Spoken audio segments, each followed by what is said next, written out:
All rise. Veuillez vous lever.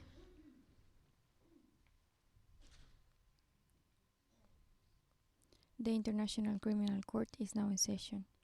L'audience de la Cour pénale internationale est ouverte.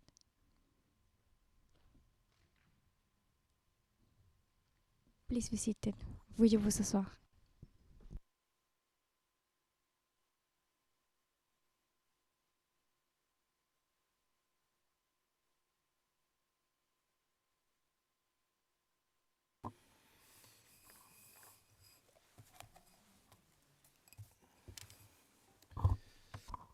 Good morning. As said yesterday, while adjourning the hearing, we are here today to listen the arguments in relation to the request on Article 21(3)(c) little I by the prosecutor.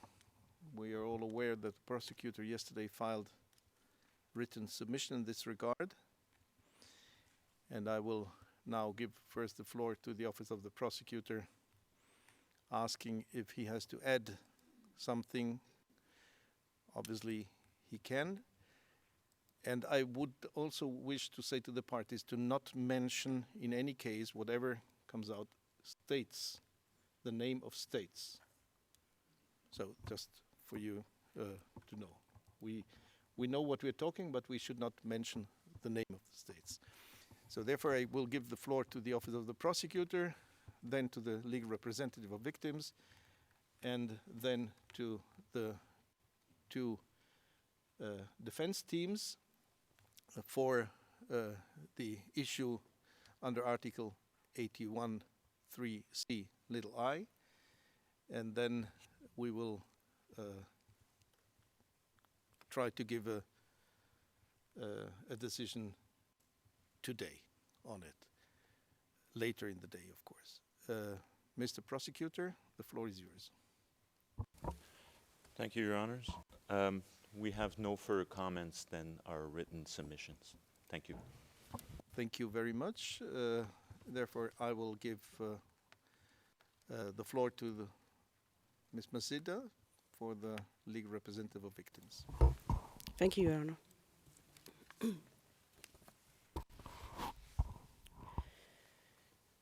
Your Honors, victims have expressed since yesterday great concern and deception at the news of acquittal of Mr. Gbagbo and Mr. Goudé. They consider, in their words, that their quest for justice has unfortunately not been heard before this court. They know, however, that the decision of the Chamber is not final, and today they hope that their rights will be protected, ensuring that the detention of both defendants is maintained pending appeal. Indeed, it is of paramount importance for the victims that the presence of Mr. Gbagbo and Mr. Goudé is assured if the appeal would be successful and if the proceedings would eventually continue. As argued by the prosecution in its urgent request to maintain detention filed yesterday evening, there are indeed exceptional circumstances in the meaning of Article 81(3)(c) little I of Rome Statute, justifying to maintain Mr. Gbagbo and Mr. Goudé in detention. Before addressing these exceptional circumstances already illustrated in the request by the prosecution, I submit that the lack of a reasoned decision is per se an exceptional circumstance, particularly because the majority has not even indicated when said reasoning will be available. It has never been the practice of this court, and it does seriously impact on the procedure, making, in my submission, a proper evaluation of the conditions under Article 81(3)(c) little I particularly difficult. I agree on the exceptional nature of the circumstances identified by the prosecution, including 1. A concrete risk that the defendants will not appear for the continuation of the trial should the appeals chamber reverse the decision on acquittal. Both defendants have the availability of sufficient means and supporters to help them absconding, as clearly stated in paragraph 20 of the prosecution written submissions of yesterday. 2.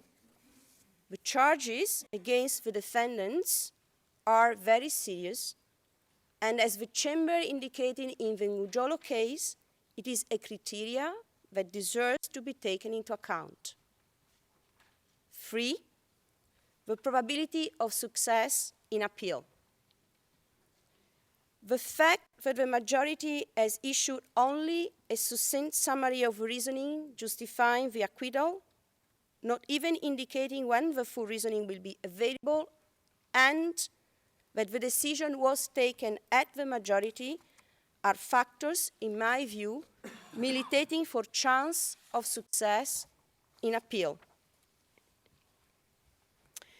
In this regard, an additional factor which should be taken into account is the fact that it is the second time in the practice of the court that the decision on an case to answer motion is issued.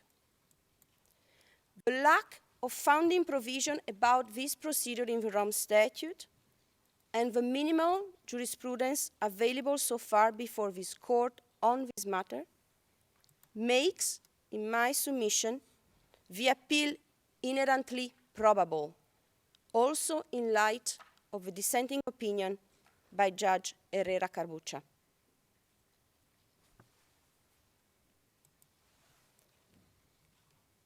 Finally, on the exceptional circumstances, I wish to underline, as another factor to consider, that the perspective of release of the defendants has always been a matter of serious concern for the victims.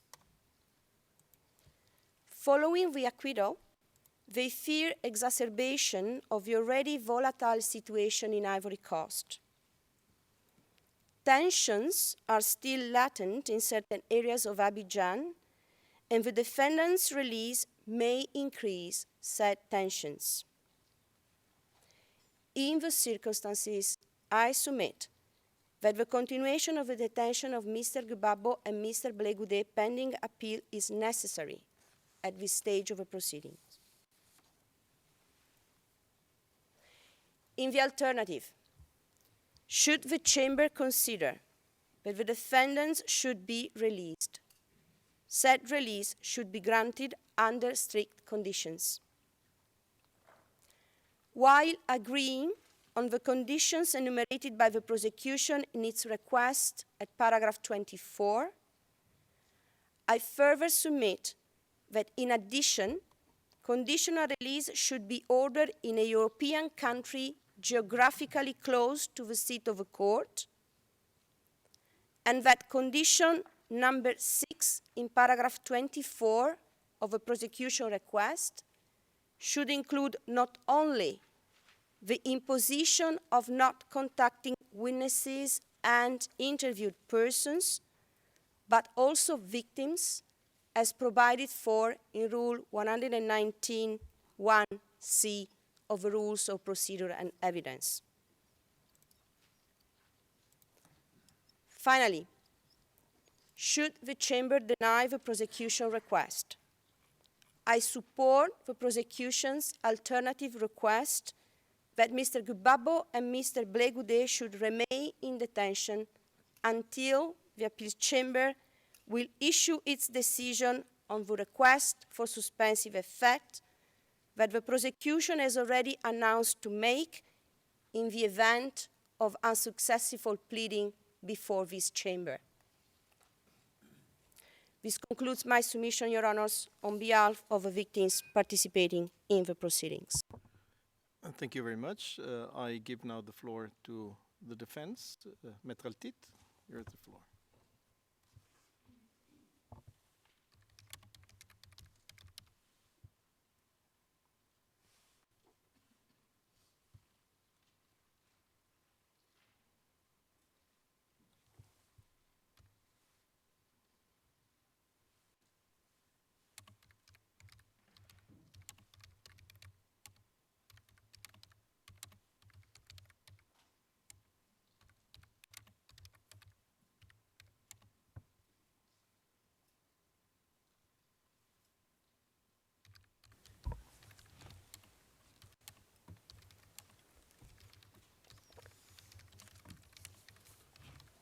Merci, Monsieur le Président.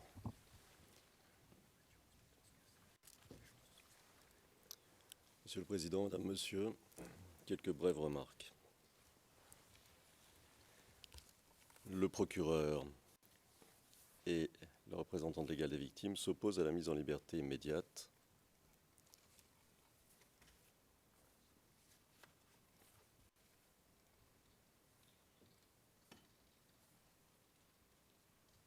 arguant, premièrement, de la gravité des infractions qui sont incluses dans les charges. Deuxièmement, d'un supposé risque de fuite. Troisièmement, des chances de voir l'appel aboutir.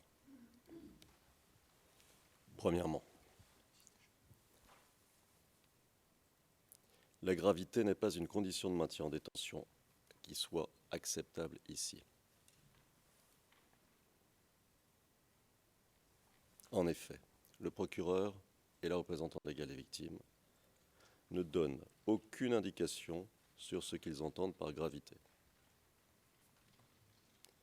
Sauf à dire que tous les crimes relevant de la compétence de la Cour seraient suffisamment graves pour justifier du maintien en détention,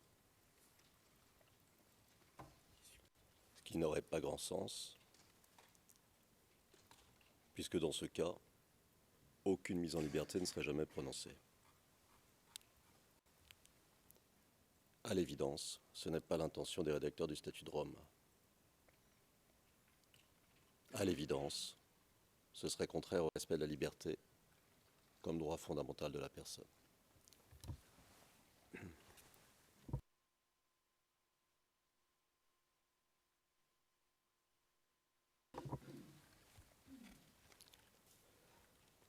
Monsieur le Président, Madame, Monsieur, rappelons que dans le cas de l'article 83, le procureur doit démontrer des circonstances exceptionnelles relatives aux critères qu'il utilise. Circonstances exceptionnelles relatives à la gravité, circonstances exceptionnelles relatives au supposé risque de fuite et circonstances exceptionnelles concernant la peine.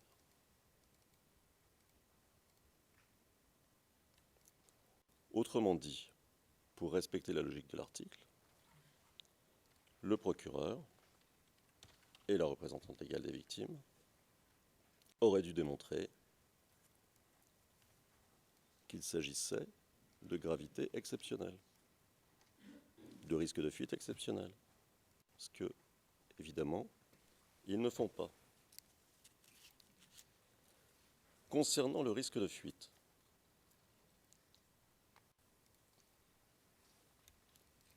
le procureur reprend tous les arguments, les mêmes vieux arguments qu'il a utilisés dans le passé pour s'opposer à la liberté. Des arguments que nous avons contestés, notamment lors de la dernière audience qui s'est tenue en décembre dernier.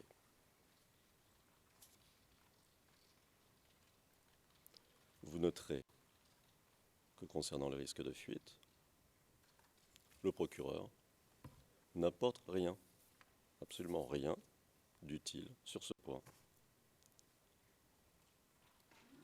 A fortiori, est-il incapable de démontrer qu'il existerait des circonstances exceptionnelles relatives à un prétendu risque de fuite.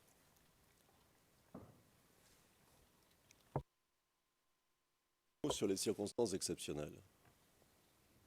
Pourquoi faut-il des circonstances exceptionnelles ?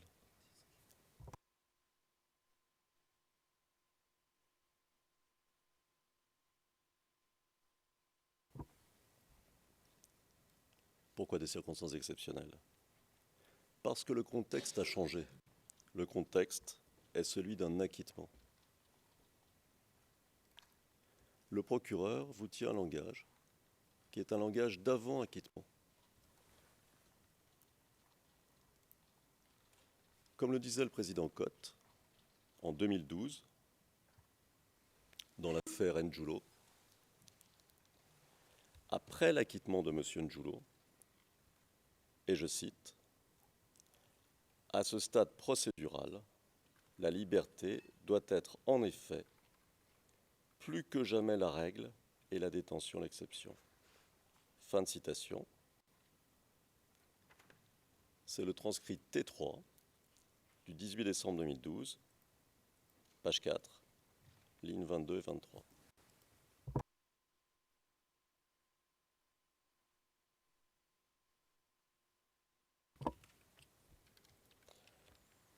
Monsieur le Président, Madame, Monsieur, le procureur et la représentante légale des victimes semblent vouloir ignorer ce changement fondamental qui résulte de votre décision d'hier. Laurent Gbagbo n'est plus un accusé. Laurent Gbagbo a été acquitté. Il n'est donc plus présumé innocent, il est reconnu innocent.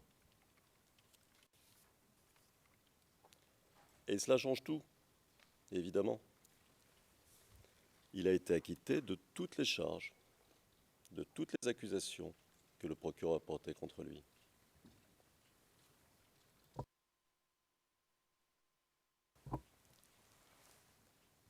Dans ces conditions, Monsieur le Président, Madame, Monsieur, il ne fait aucun sens de considérer que Laurent Gbagbo voudrait se soustraire à la justice.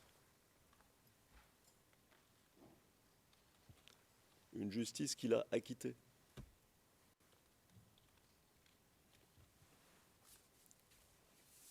Par ailleurs, le procureur ne peut être autorisé à continuer à s'appuyer sur des hypothèses abstraites, non étayées, relatives à un soi-disant réseau.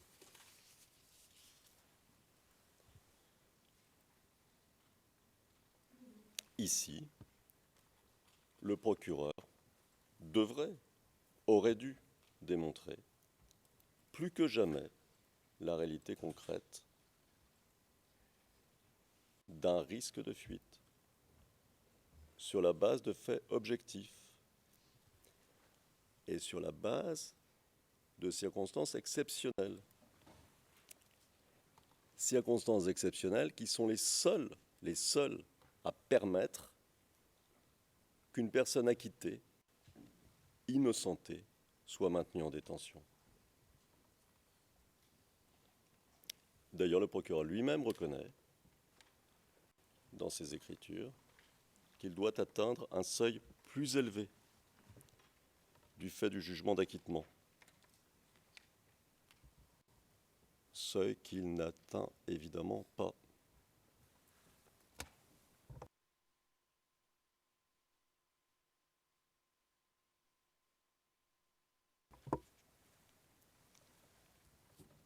De la même manière, à partir du moment où Laurent Gbagbo est acquitté, on ne peut plus se contenter de se retrancher derrière le critère de gravité de crime,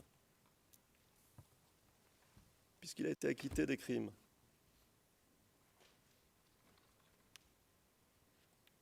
Et c'est pourquoi le législateur, le rédacteur du statut, a prévu la notion de circonstances exceptionnelles. Circonstances exceptionnelles que personne, absolument personne, n'a même tenté de démontrer ici.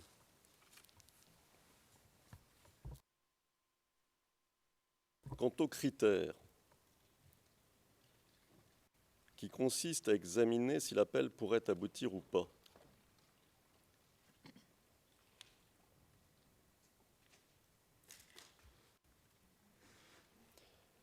le procureur et la LRV n'apportent strictement aucun élément.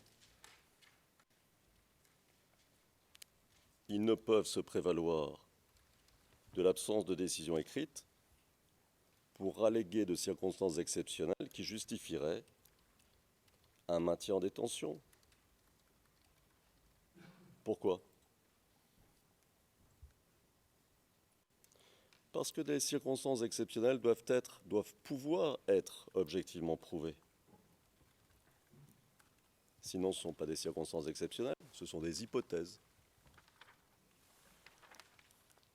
Et c'est ce dont on vous parle, des hypothèses. Monsieur le Président, Madame, Monsieur, en l'absence de décision écrite, il est absolument impossible de déterminer quelle serait la teneur d'un éventuel appel.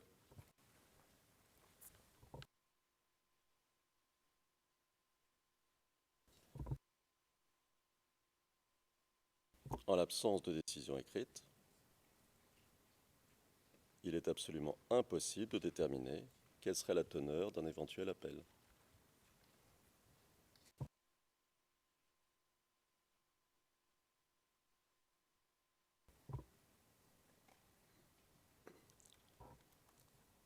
Même si pour les besoins de l'argumentation, la Chambre d'appel devait considérer qu'il aurait été préférable que la Chambre de première instance donne le détail de la motivation, en même temps que la teneur de la motivation.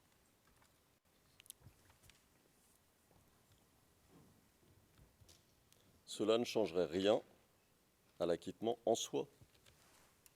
Rien. Puisqu'il ne s'agit ici que d'une question d'approche choisie ou adoptée par la Chambre de première instance, par votre Chambre, une approche qui ne touche pas au fond, c'est-à-dire qui ne touche pas à l'acquittement.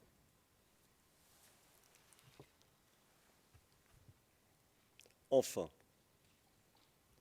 le procureur s'appuie sur l'existence d'une opinion dissidente pour arguer de la nécessité d'un maintien en détention. Sur ce point, il convient de noter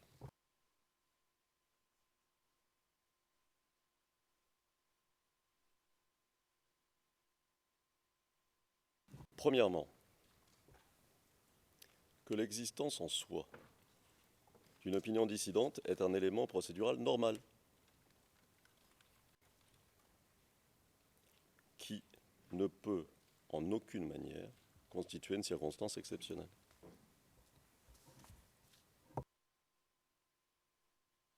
Deuxièmement, que l'existence d'une opinion dissidente ne préjuge en rien du résultat d'un éventuel appel. Là encore, pas de circonstance exceptionnelle.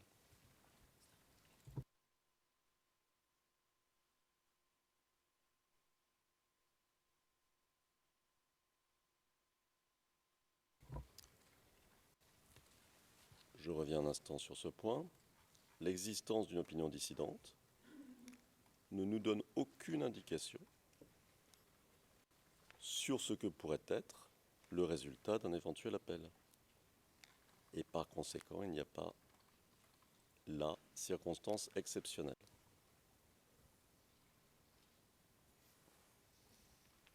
Troisièmement, l'opinion dissidente porte essentiellement sur la forme de la décision de votre Chambre et n'apporte aucun élément qui permettrait d'identifier concrètement d'éventuelles erreurs de droit ou de fait qui pourraient être utilisées en appel.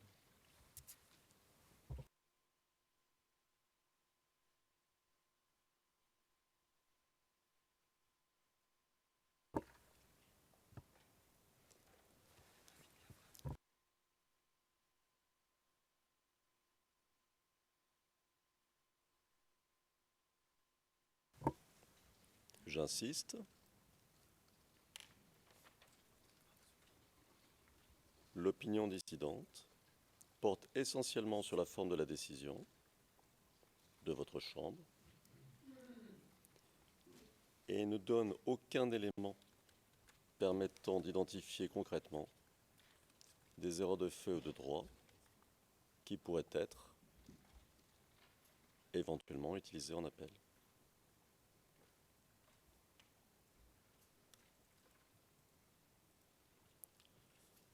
Quant à la question précise du désaccord que mentionne le procureur entre la majorité et l'opinion dissidente, entre la majorité et le juge dissident, concernant le standard de preuve applicable dans la présente procédure. Il n'existe aujourd'hui, ni dans la décision orale de votre Chambre, ni dans l'opinion dissidente, de quelconques éléments qui permettraient d'évaluer la nature de ce désaccord, et donc qui permettraient de tirer la moindre conclusion sur la viabilité d'un éventuel appel.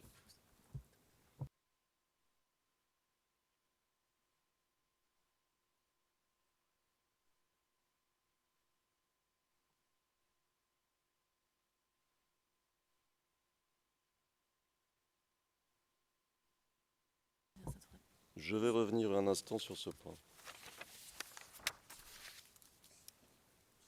À propos de la question précise du désaccord que mentionne le procureur, désaccord qu'il postule entre la majorité et le juge décidant. Désaccord portant sur le standard de preuve applicable dans la présente procédure. Mon point est le suivant.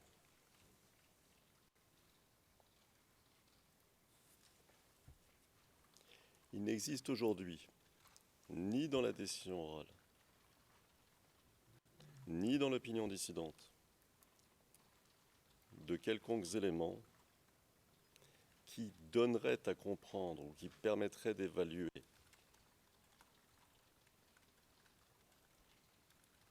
la nature de ce désaccord et donc qui permettraient de tirer des conclusions ou de poser des hypothèses sur la viabilité d'un éventuel appel.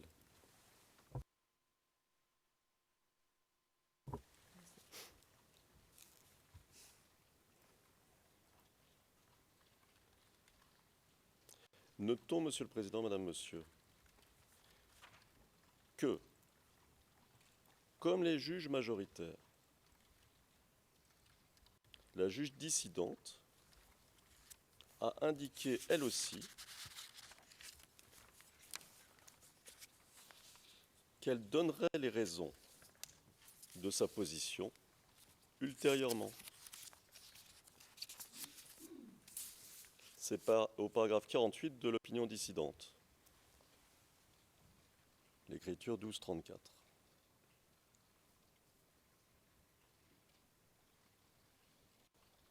Donc sur ce point, on ne peut rien en tirer.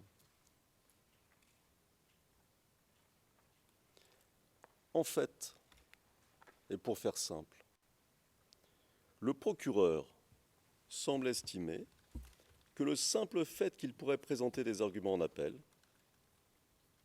pourrait suffire à maintenir une personne en détention.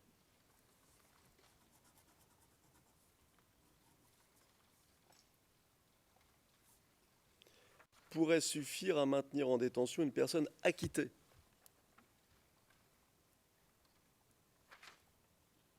Innocentée. Une telle approche, Madame, Monsieur le Président, ne saurait satisfaire l'exigence pourtant claire qu'ont posée les rédacteurs du statut,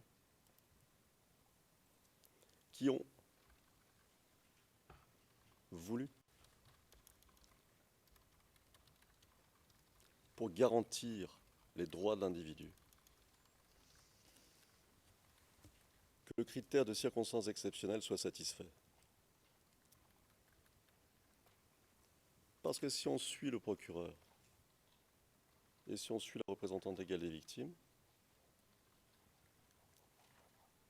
il sera toujours possible de maintenir quelqu'un en détention, même innocenté, même acquitté, à partir du moment où il est possible de faire appel. Autrement dit, il sera toujours possible de nier la réalité d'un acquittement.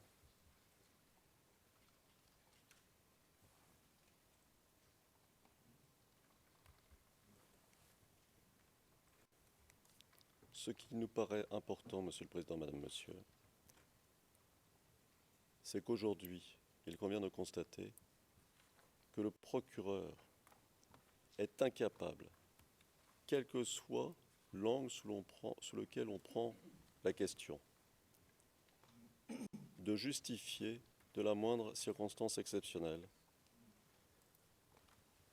qui pourrait justifier, Monsieur le Président, Madame, Monsieur,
Remarks about the natural right to freedom, and secondly, we'll go into the exceptional circumstances and the other elements of Article 81. These two last points will be addressed by Ms. Carin. I will deal with the first part. Unfortunately, the discussion today, triggered by the OTP and the LRV, intend to focus on procedural issues. At stake, Mr. President Jonas, is the natural right to freedom, the freedom of mankind. This is the essence of the debate today, not procedures. The natural right to freedom. Mr. President, in the case of Allen versus United Kingdom, decided by the European Court on Human Rights on the 12th July 2013, in paragraph 94, you find actually what for us lawyers in this court means what is the natural right of mankind. I quote from this paragraph. It's the general aim, according to the judges of the European Court, it's the general aim of Article 6, Section 2 of the Convention to protect individuals who have been acquitted of a criminal charge or in respect of whom criminal proceedings have been discontinued from being treated by public officials and authorities as though they are in fact guilty of the offense charged. And Mr. President, this is the essence of today. These two individuals are acquitted. They should be given back their natural right to freedom. It's in every system embraced and ventilated by the European Court.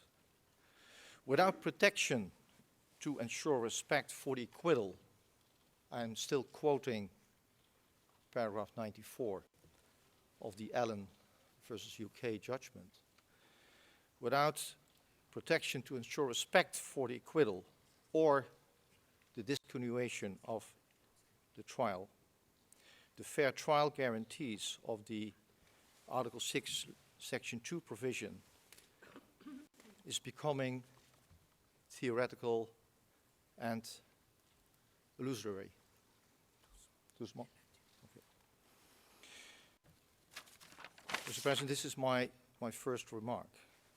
My second remark is, in every jurisdiction, as far as I'm aware of, a release with reasons to follow it's a logical consequence of the natural right to freedom.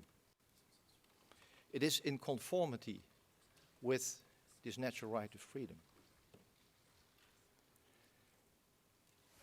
And even in the dissenting opinion of Honorable Judge Ms. Kabutsia, you find in paragraph 33 a reference to the Canadian Court of Appeal in the R versus Teskey case of 2007, where the court says it's important to deliver decisions timely.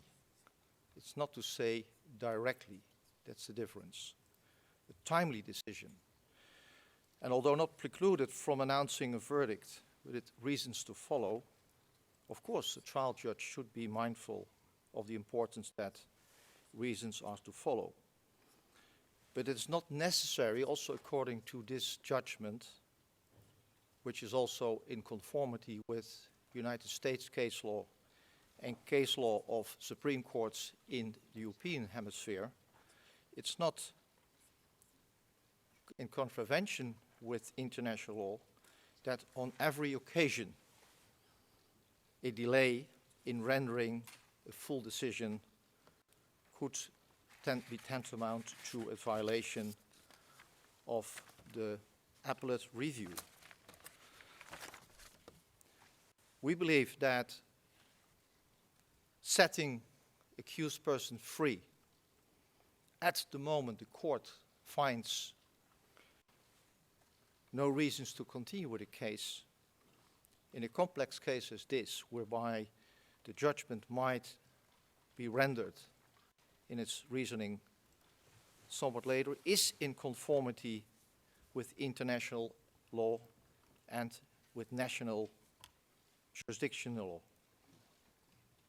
Mr. President, this notion, this natural right to freedom after an acquittal, and freedom should be given back to the accused persons, is also expressed in Article 81, 3c, little I, because the chamber, the appeals chamber in Onjolo, already rendered that it is the rule that an acquitted person should be released.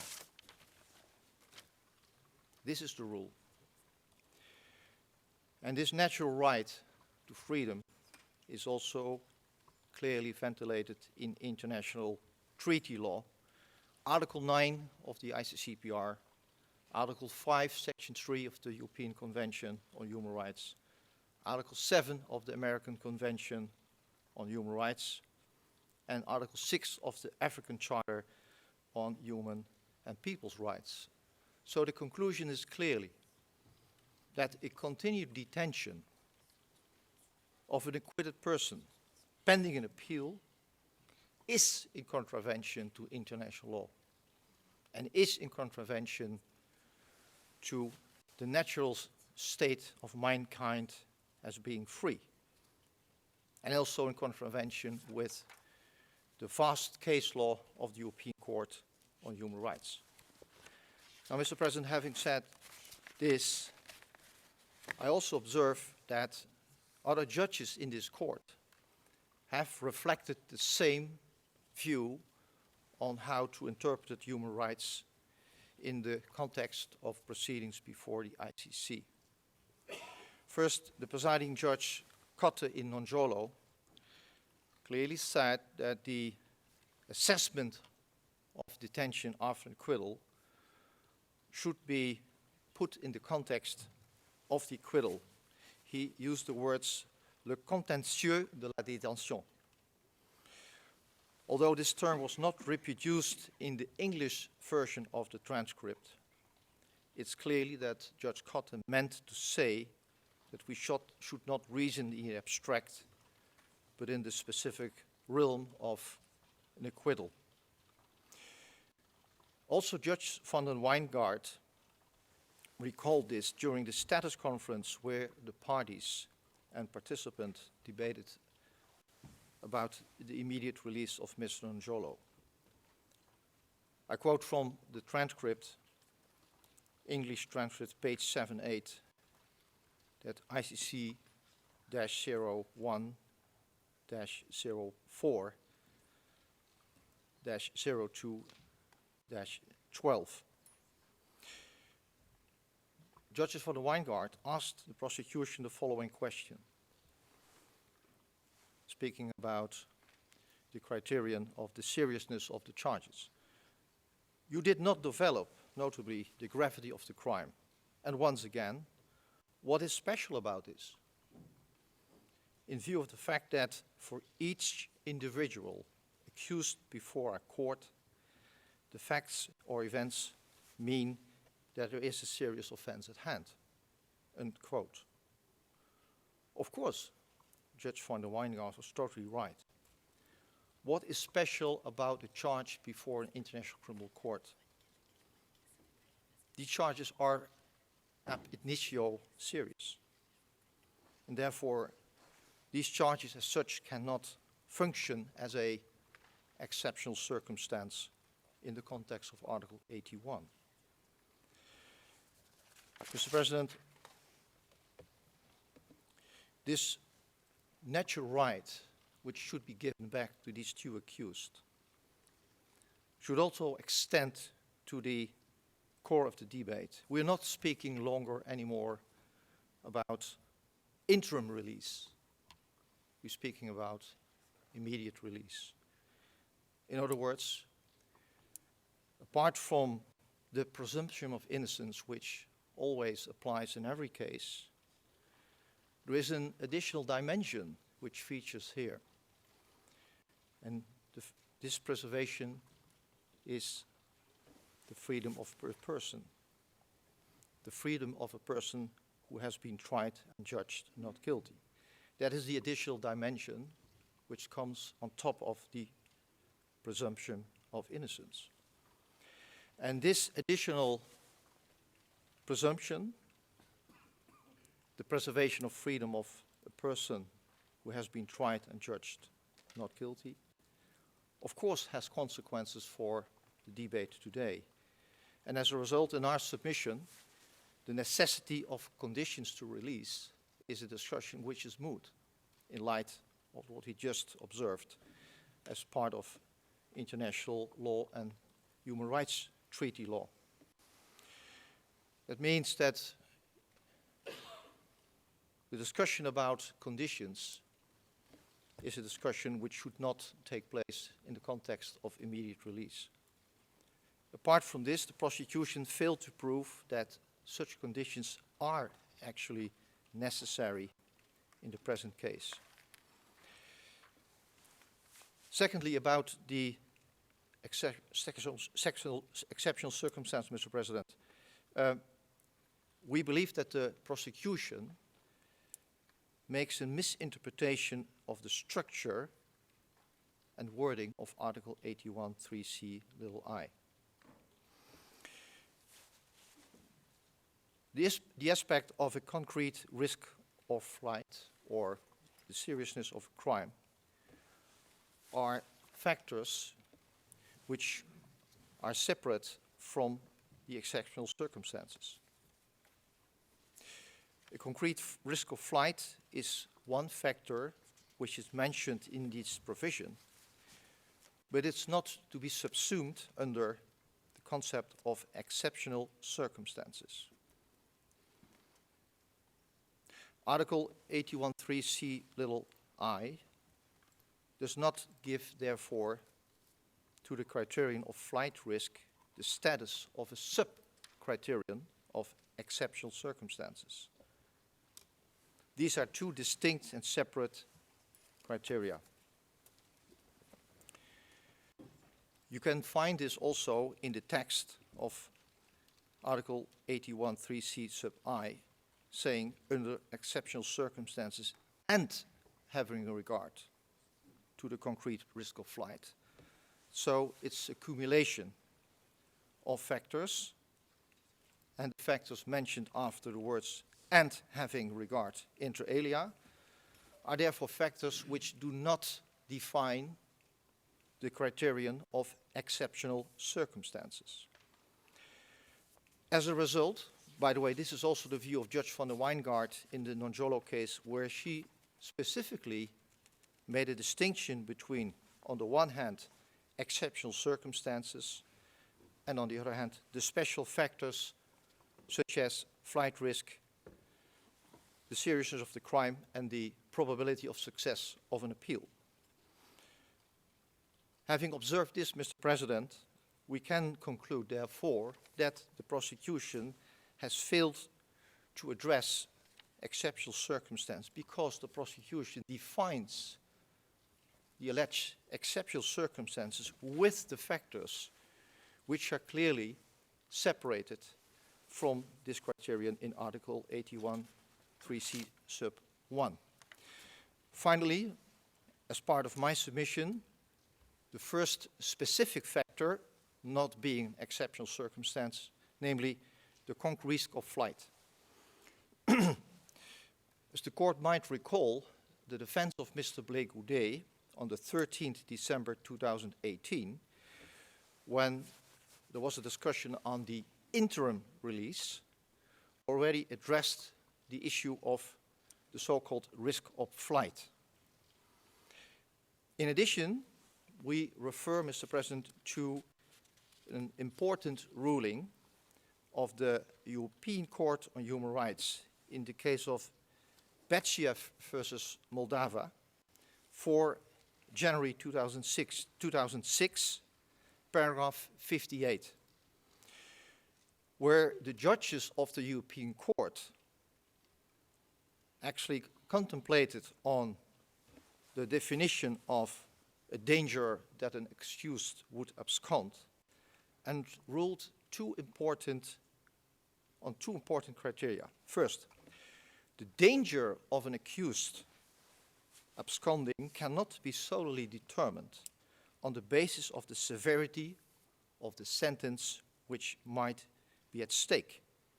That's the first observation in paragraph 58 of this ruling. The second one is even more important for the discussions today. It reads as follows: the expectation of a heavy sentence and the weight of evidence might be relevant, according to the judges, for determining a flight risk, but is not as such decisive, and the possibility of obtaining guarantees might be used to offset any risk. Referring also to the case of Neumeister versus Australia of 1968. Now, Mr. President, for today, it means that the expectation, which is still very speculative, that an appeals chamber might rule differently, again, speculative, is not a decisive factor to have the accused maintaining in detention. In words of the court, the European Court, the expectation of a heavy sentence and the weight of the evidence, and I would say the potential prospect of success in appeal, apart from its speculative nature, might be relevant, according to the judges in Gbagbo versus Moldova, but is not decisive, therefore. In other words, the court has no reason to grant the prosecution request merely on the basis that it would appeal and that it says that this appeal might have a prospect, apart from a speculative nature of this argument. Mr. President, finally, when it concerns flight risk, I sincerely believe with my team that after the ruling of Your Honors yesterday, there is even less reason for Mr. Goudé to abscond. Why? He has seen that the judges have granted his arguments, that they have believed in his arguments. There's reason for him even more to cooperate with the court. And his incentive to cooperate has been reinforced since yesterday, because he has seen that justice has been done. For a defendant like Mr. Goudé, this is the most relevant incentive you might think of. And after an acquittal, there's even reason the more for a defendant to appear during an appeal procedure to have this acquittal confirmed. And therefore, Mr. President, the court has in itself already an assurance, without any condition necessary, that Mr. Goudé will appear. Finally, it's regrettable, really regrettable, that the prosecution, in its filing of yesterday on the pages 12 and 13, unfortunately again raises the issue of the passport of Mr. Goudé and the sanctions of the United Nations. Well, we have extensively explained to the court on the 13th December last year our view on the passports. Apart from this being incidents of more than 5 years ago, 6 years ago, even 7 years ago, apart from the fact that these passports were never used by Mr. Goudé, the simple observation that time has passed is also an observation which is important for the European Court. If the time increases after a fact, there is reason less to keep someone in detention. Secondly, when it concerns the UN sanctions, the prosecution unfortunately again omits our observation already put forward on the 13th December that on 19 February 2016, Mr. Goudé voluntarily cooperated with the UN Commission in the detention center here in The Hague. You can find this in a UN document with the reference S 2016 number 254, paragraph 178. It's a letter of the President of the Commission of Inquiry of Ivory Coast towards the President of Security Council, and also based on the interview Mr. Goudé gave to this commission while being in detention on a voluntary basis, the sanctions were ultimately lifted on the 28th April 2016 by Resolution 2283, lifting every ban, including travel ban, for Mr. Goudé.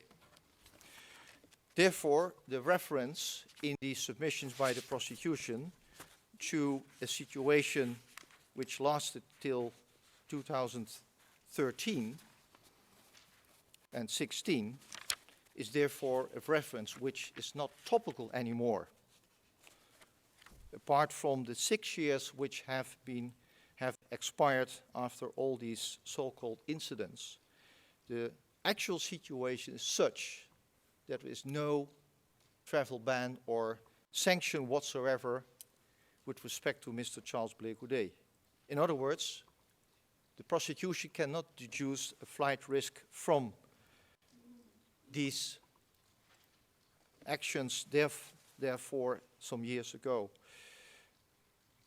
My conclusion for this part, and then I give the floor to Ms. Carin for the last couple of minutes for our presentation, Mr. President, is that, first of all, there is no reason to impose any conditions as a result of the court giving back the natural right to freedom to Mr. Charles Goudé, hopefully today. And secondly, if the court would grant any conditions, as the prosecution has asked for and the LRV, these conditions have nothing to do with, should not having anything to do with the alleged flight risk, because there is no flight risk for Mr. Goudé, even less so since yesterday. Thank you very much. I'll now pass my lecture on to Ms. Carin for her last. Thank you, Mr. Knoops.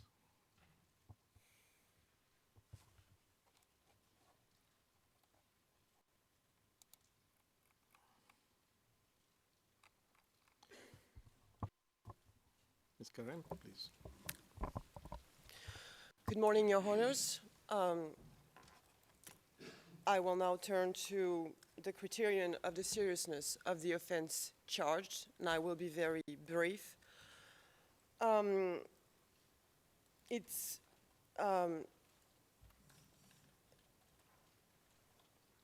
a reality that Mr. Goudé has been charged with undoubtedly serious alleged crimes. It's also a reality that he has been acquitted. So contrary to the prosecution's claim in paragraph 20b of its urgent request, our submission is that the criterion of the seriousness of the charges in our case does not carry weight in the Chamber's assessment of the question of whether Mr. Goudé should continue to be detained, despite his acquittal. It's Trial Chamber 2 in the Ngujolo case who ruled that the seriousness of the offense cannot be the single criterion, cannot be the single base of a continued detention for an acquitted person. And I would like to briefly echo the question put to the prosecution by Judge van den Wijngaard. She asked, what is special about the seriousness of the crimes in the case at hand? Judge van den Wijngaard pointed out that every individual who is tried by the ICC is charged with serious offenses. Every case concerns serious offenses. But the prosecution should demonstrate how the particular charges, and in our case, how the particular charges against Mr. Goudé are so serious, and I would add, so specially serious, that they tend to demonstrate that the narrow exception provided for under Article 81(3)(c)(1) should apply and support the continued detention under a paradigm of immediate release. And to now turn to the criterion of the probability of success on appeal. It is true that the judgment delivered yesterday was delivered by majority. But, however, the defense notes with respect that Judge Herrera-Carbucci's dissent is concise and focused to specific issues, and that these issues are not first directly related to immediate release. Now, if we take a look to the big picture of this trial and to the consistency of the prosecution's case, the defense notes that the prosecution during 3 years of trial had every opportunity to present and to argue its case. First, the chamber heard 82 witnesses from an original list of about 135 witnesses. I don't want to mislead the chamber on the features, so I would say about 135 witnesses. It is the prosecution who manages its list of witnesses. It is the prosecution who decided to reduce the list of witnesses. But what we can say is that an original list of more than 130 witnesses was unprecedented before the ICC. Second, we also note that the prosecution has benefited from the admissibility of evidence regime as decided by the chamber. A large part of the documentary evidence, a large part of the documents it has tendered into evidence have been submitted to the case record. And we are well aware that submitted does not mean admitted. However, when the defense presented its no case to answer motion, it had no choice but to take into account all of the evidence that was submitted.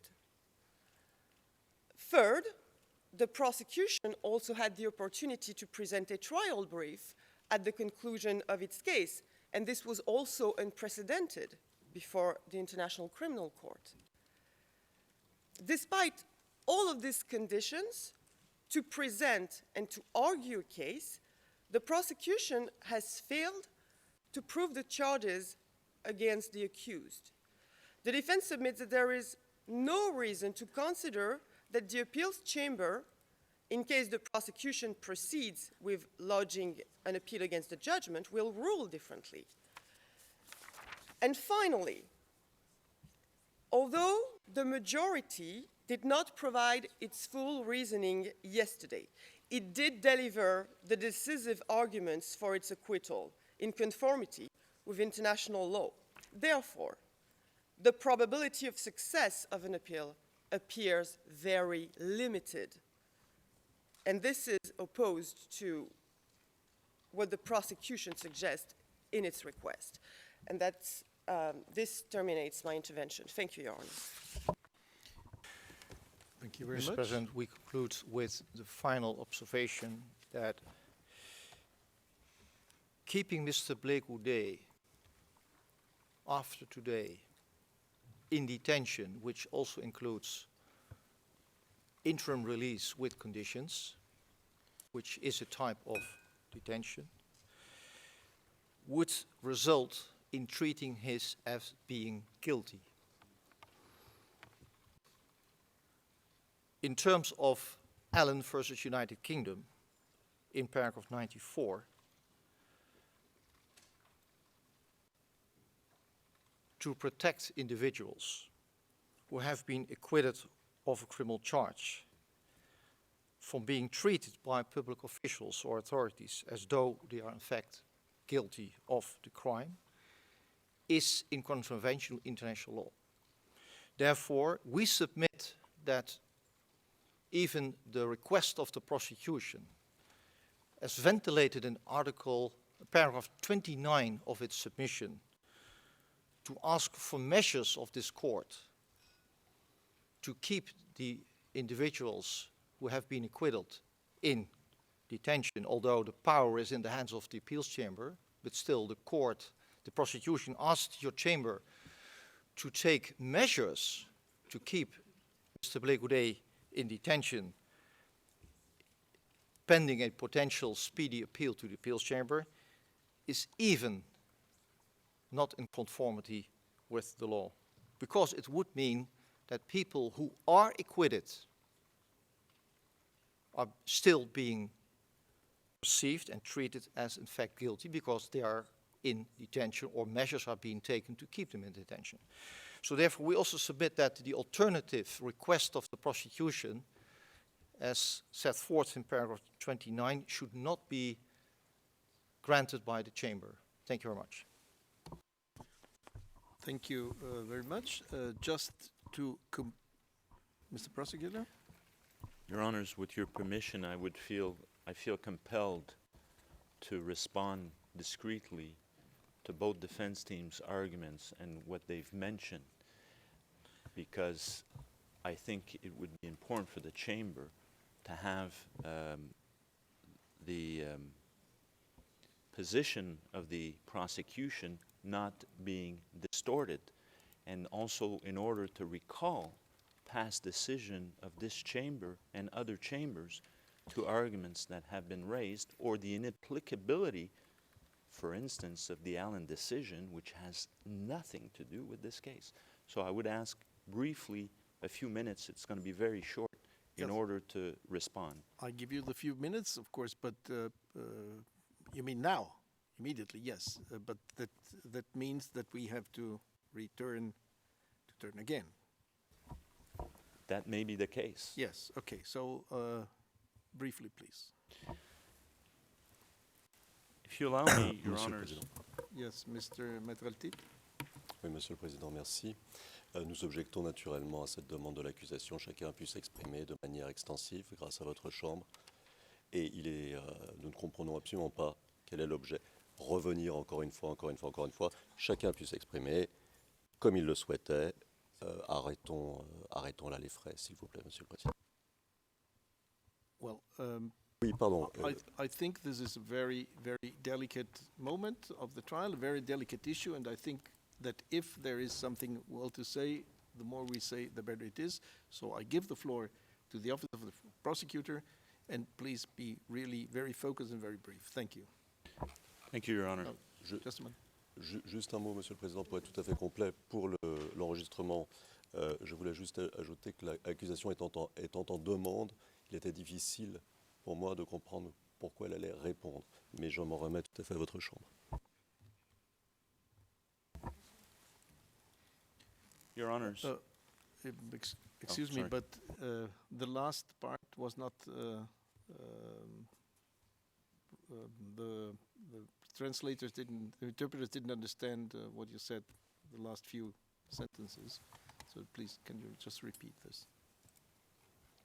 Merci, Monsieur le Président. Je voulais juste préciser notre position. À partir du moment où l'accusation était en demande, nous ne comprenions pas pourquoi elle allait répondre, mais puisque votre Chambre l'autorise à ajouter à ces observations, alors à ce moment-là, nous demanderons à votre Chambre de pouvoir répondre aux nouvelles observations de l'accusation. This is exactly what I said to the prosecutor, that if he now speaks, we have to make the whole exercise again. So. Pardon, Monsieur le Président, mais juste un mot. Je crois qu'il y a eu un petit problème de traduction. Et si vous permettez, pour la clarté des débats, je vais juste vérifier.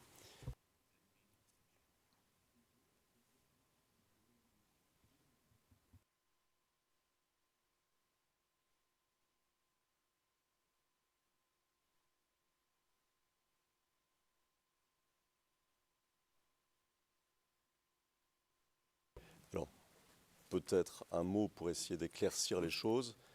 Ce que je disais, c'est que le procureur, ayant initié le débat et présenté une demande, il nous semblait inutile qu'il intervienne à nouveau, mais à partir du moment où votre Chambre l'autorise à intervenir à nouveau, nous pensons qu'il, et je crois, Monsieur le Président, que vous avez déjà dit oui, nous pensons utile et indispensable que nous puissions répondre aux nouvelles observations du procureur. Je crois qu'il y a eu un petit problème de traduction. J'espère que les choses sont plus claires maintenant.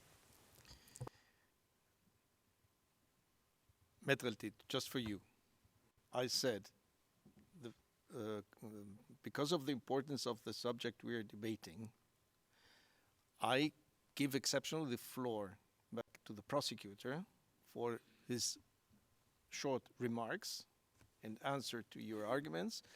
And I said also that then I will obviously give also the floor again to the league representative and to the defense teams. This I said before, and I repeat. Thank you very much. Mr. Prosecutor. Thank you, Your Honors. So let me start with the representations made by Mr. Knops, or the Goudé defense team. Again, please have a look at paragraph 94. Have a look at the context of the Allen decision. It has nothing to do with the situation under which we are. Now, we argue that Mr. Goudé time lapse and so on, last 5 years. Well, he was in detention for the last 5 years. So, of course, he had to respect the only rules were of a detention center. It doesn't distract from the fact that, yes, he's had different passports, identity documents from 3 different countries that were false. Third, the cooperation with the UN. Go back. It doesn't say that. Go back to the documents. Look at them. Read them. They do not say that. I will now address a comment that was addressed by both defense teams, and I'll quote Mr. Eltit. in the absence of a written decision, it is absolutely impossible to determine what the content of a possible appeal would be. Now, of course, if Mr. Alcit is right when he's saying that, then the parties have been deprived by the majority's decision to issue a verdict with reasons to follow, and therefore impacting on our right, the prosecution's right, to seek detention or release, in this case, like we are, pending appeal. And obviously, that cannot be the majority's position. So, like we submit in our written submission, in order to clarify that, it is in that sense that it has to also be presumed, because we don't have written reasons, except minimal ones, that there is a chance of success on appeal. And it is also in that sense that the dissenting opinion is relevant. Now,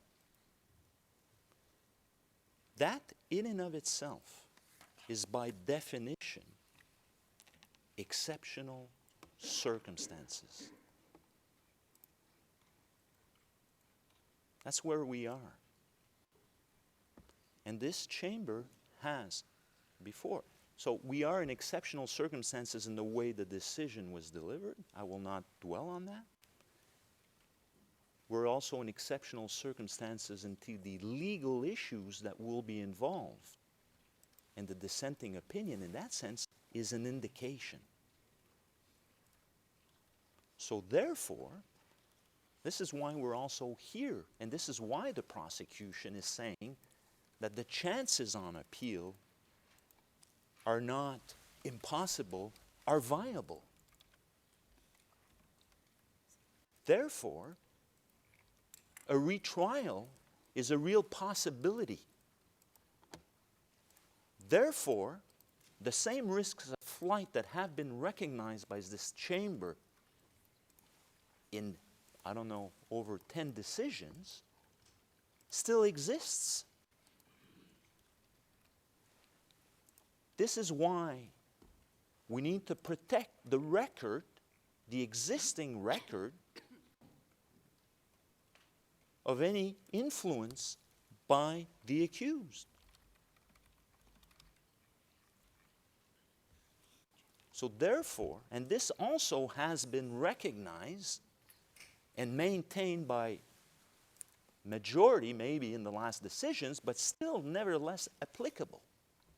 So what we're talking about here today, we're very conscious that the accused have been acquitted, and now they're acquitted persons.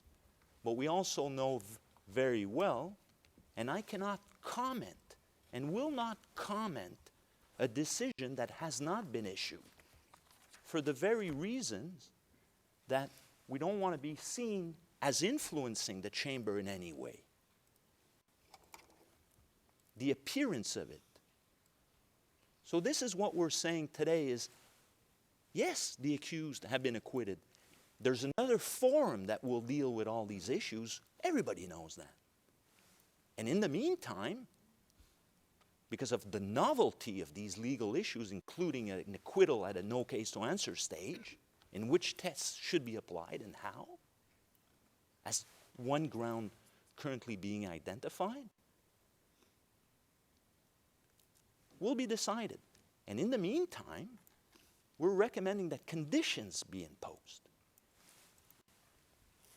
So it's in that context that, yes, we are in exceptional circumstances. Thank you very much. Is it? Yes. No. One last point. The seriousness of the charges. Of course, under the statute, every crime is serious, potentially some more than others. That is true. But it is still, and does not detract, that is one of the criteria to be relied upon. there seems to be a problem with transcend.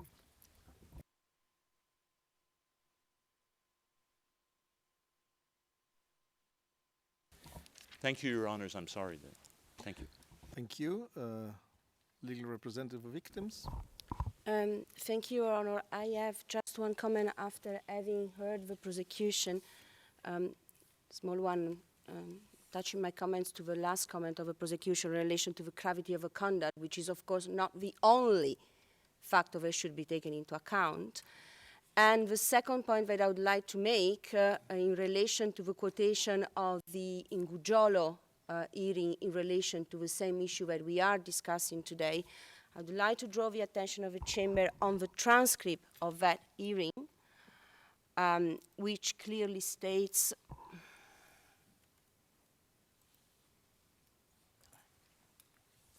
the Chamber, and I quote, "The Chamber also wishes to point out that this ruling," meaning the ruling on acquittal, "was issued unanimously, and that the probability of a successful appeal might be different if there had been a dissenting opinion or separate opinion, but that was not the case," end of quote.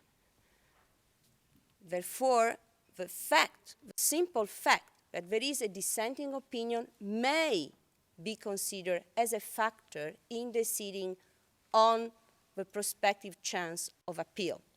The reference to what I have just quoted is the transcript ICC 0104-0212, transcript 3, English version, at page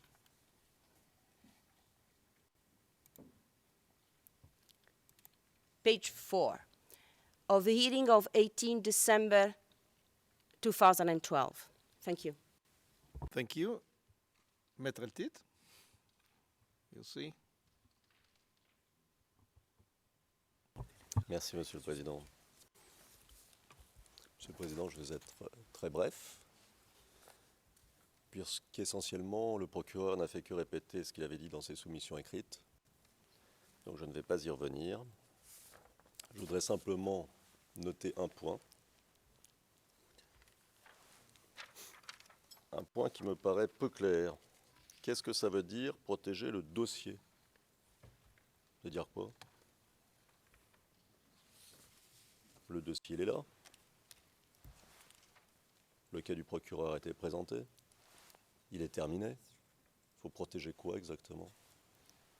Je ne comprends pas très bien cette formulation vague et nébuleuse qui me semble avoir comme objectif que de susciter une sorte d'écran de fumée de ma façon à procéder par sous-entendu, faute de pouvoir démontrer quoi que ce soit. Faute de pouvoir démontrer quoi que ce soit quand il s'agit de la liberté d'un homme innocenté, acquitté.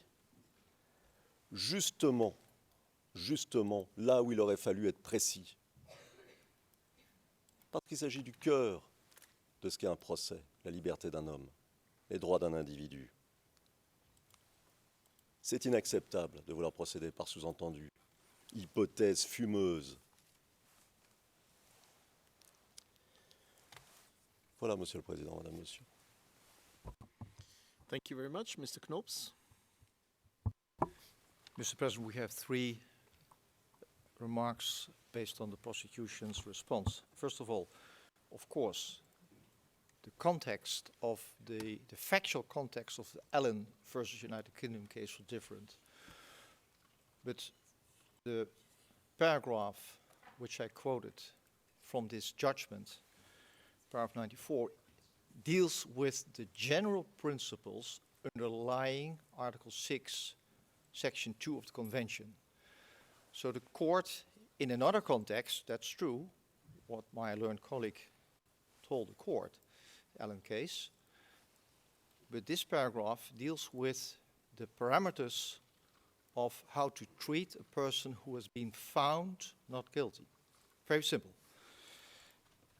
Second remark, prosecution says, well, Mr. Blake did not cooperate with the UN, although at least this is not what the document is saying.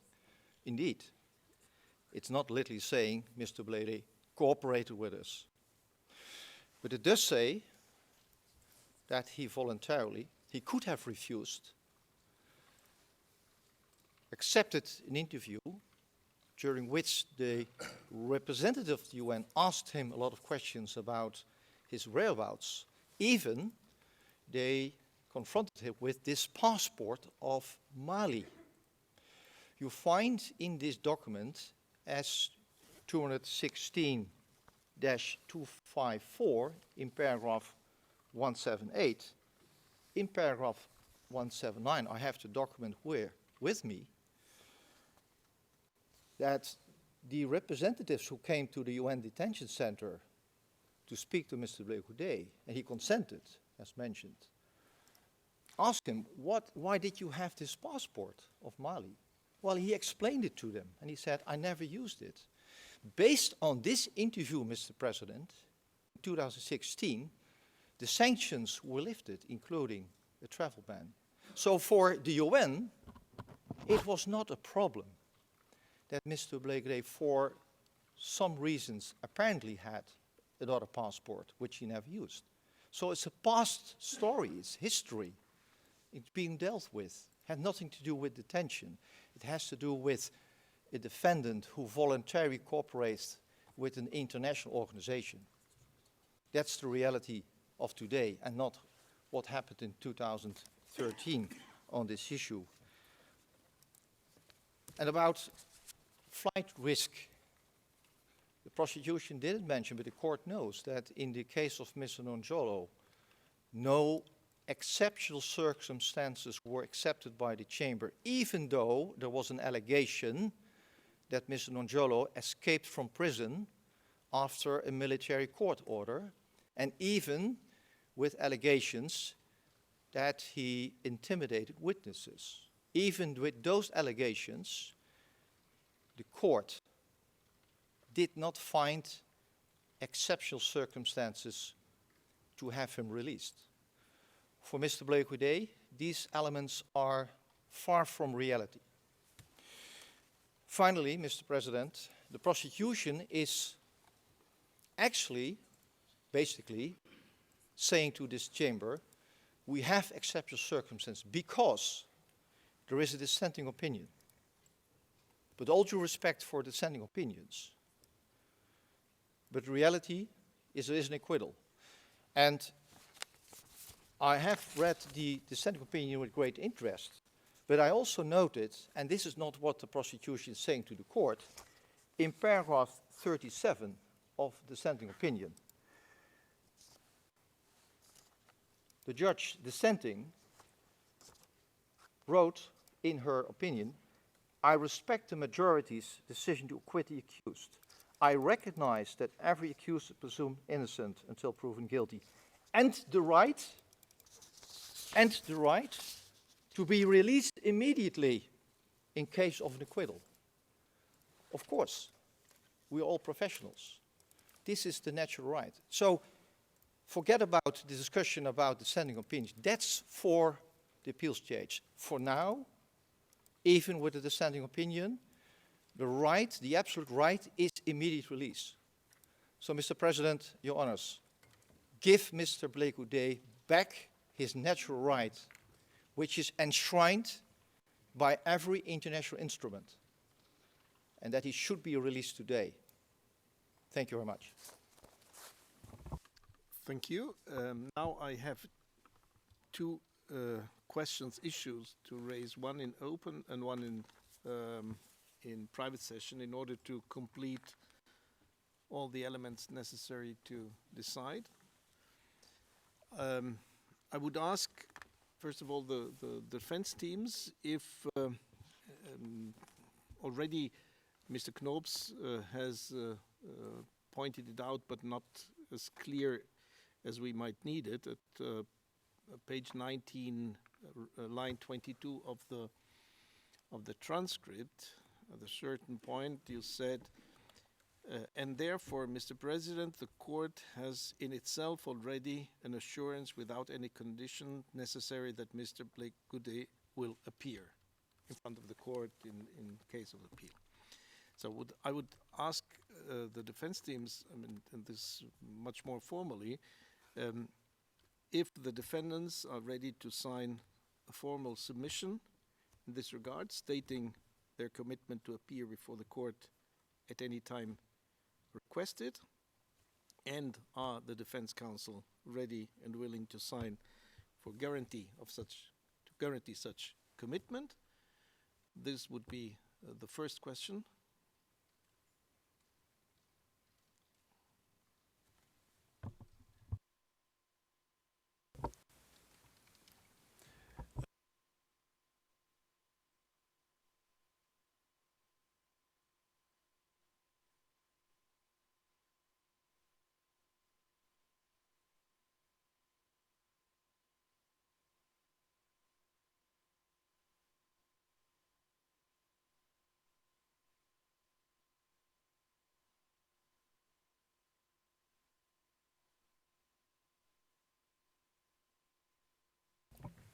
Maître Altit? Merci, Monsieur le Président. Monsieur le Président, Madame, Monsieur, en ce qui nous concerne, nous sommes tout à fait prêts à signer un document, quel qu'il soit, que la Chambre nous demanderait de bien vouloir signer. Et quand je dis nous, il s'agit naturellement de Laurent Gbagbo et de moi-même en tant que conseiller principal. Thank you very much. Mr. Knoops? Mr. President, Your Honours, the defense team, Mr. Goudé in specific, and myself as lead counsel will willing to sign a document that we will both appear and appeal and cooperate with appeals proceedings fully. Thank you very much. And now I ask for a private session for just a couple of minutes.